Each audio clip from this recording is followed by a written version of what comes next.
23 जून 1965 की एक शाम को अमेरिका के टेक्सास के ह्यूस्टन पुलिस के पास एक फोन कॉल आता है। सामने से मार्टी नाम का एक लड़का बोलता है कि वह 3 दिन से अपनी आंटी को फोन कर रहा है, लेकिन कोई भी फोन को नहीं उठा रहा है। तब पुलिस को भी लगता है कि कुछ गलत ना हो गया हो, तो पुलिस उस लड़के से उसकी आंटी का एड्रेस पूछती है। और जब पुलिस उस बताए गए एड्रेस पर पहुंची तो पुलिस ने उस घर में वो देखा जिसे देखकर उनके रोंगटे खड़े हो जाते हैं। ये अमेरिका के इतिहास का आज तक का सबसे भयानक कांड था। नमस्कार दोस्तों, मैं हूं राज सोनी और आप देख रहे हैं अनोखी वारदात की एक नई कहानी। वीडियो को पूरा देखने के साथ कमेंट बॉक्स में इस कहानी के बारे में अपने विचार जरूर लिखिएगा।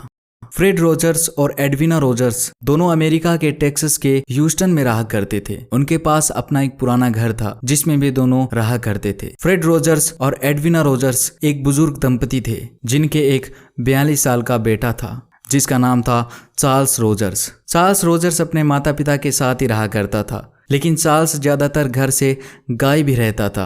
23 जून 1965 की एक शाम को ह्यूस्टन के पुलिस अधिकारी कैप्टन चार्ल्स बुलोक और एलम बर्टा अपनी ऑफिस में काम कर रहे थे। तभी पुलिस स्टेशन के फोन में घंटी बजती है।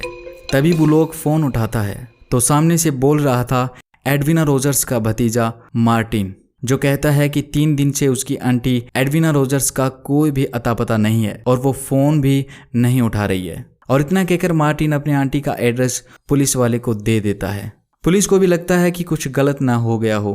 इस अंदेशे से बुलोक और बर्टा फ्रेड और एडविना के घर पहुंच जाते हैं और दरवाजा खटखटाते हैं, लेकिन सामने से कोई भी आवाज नहीं आती है।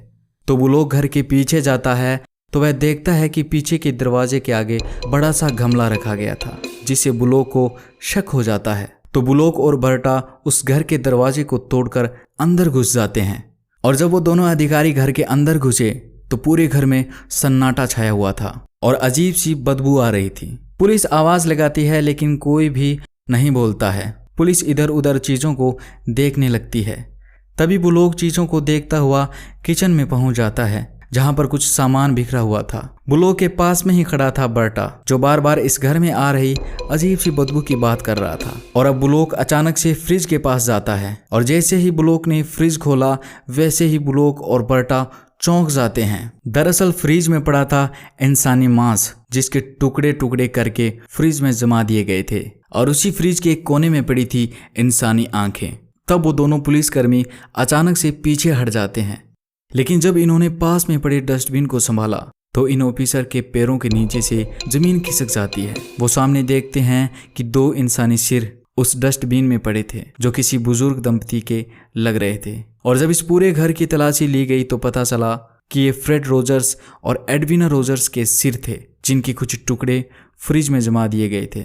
सिर डस्टबिन में फेंक दिया गया था और इनकी आंतों को टॉयलेट में फ्लश कर दिया गया था। और जब यह खबर आसपास के इलाके में पहुंची तो लोगों के ये सुनकर रोंगटे खड़े हो जाते हैं। लोग ये सोचने पर मजबूर हो गए थे कि आखिर कोई ऐसा कैसे कर सकता है। फिर जब ऑफिसर्स ने इनके बेटे चार्ल्स रोजर्स के कमरे को संभाला तो चार्ल्स रोजर वहां नहीं था, लेकिन उसके कमरे के गेट के लॉक पर खून लगा हुआ था। बाद में फ्रेड और एडविना रोजर्स के बॉडी पार्ट्स को वहां से ले जाया गया और चार्ल्स रोजर्स की तलाश शुरू कर दी जाती है, लेकिन चार्ल्स कहीं पर भी नहीं मिलता है। उस वक्त 1965 में इस घटना ने पूरी अमेरिका को हिलाकर रख दिया था और इस मर्डर मिस्ट्री पर हग और मार्था के द्वारा एक किताब भी लिखी गई जिसका नाम था द आइस बॉक्स मर्डर्स, जिसमें इस बुजुर्ग दंपति के बेटे चार्ल्स रोजर्स को कातिल बताया गया था। और इसी चार्ल्स रोजर्स को 1975 में आई कुछ खबरों में मृत घोषित कर दिया गया था। और अब तक फ्रेड रोजर्स और एडविना रोजर्स के कातिल का सही से पता किसी को भी नहीं लग पाया। तो दोस्तों, ये थी आज की हमारी कहानी जो आज तक रहस्य ही बनी हुई है। वीडियो को लाइक और चैनल को सब्सक्राइब करने के साथ आप इस कहानी के बारे में कमेंट बॉक्स में अपने विचार जरूर लिखिएगा। मिलता हूँ अगली एक नई कहानी के साथ, तब तक के लिए अपना ख्याल रखिएगा। धन्यवाद।